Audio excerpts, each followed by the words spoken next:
हरे कृष्णा, आप देख रहे हैं ट्रू मीडिया का ज्योतिष विज्ञान। पितृपक्ष में पिंडदान का बहुत महत्व माना जाता है। पितृपक्ष के दौरान पिंडदान करने से पितरों को मोक्ष की प्राप्ति होती है। हालांकि पिंडदान से जुड़े कई नियम हैं जिनका पालन आवश्यक माना गया है। इन्हीं नियमों से एक यह है कि पिंडदान कौन कर सकता है और कौन नहीं कर सकता।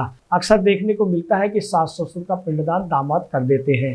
दामाद द्वारा सास ससुर का पिंडदान होना उन्हें मुक्ति नहीं दिलाता, बल्कि उनकी मुक्ति भी रुक जाती है। आइए जानते हैं इस बारे में विस्तार से।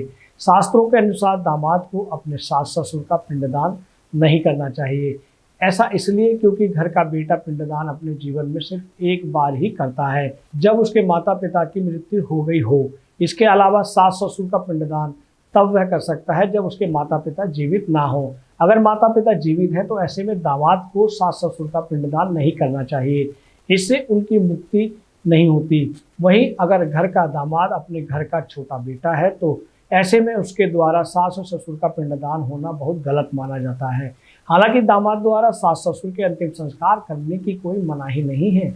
अगर सास ससुर के घर संतान के रूप में बेटी है और कोई बेटा नहीं है, उसके अलावा बेटी की शादी के बाद उसकी भी संतान बेटी हुई, तो उस स्थिति में भी दामाद नहीं कर सकता।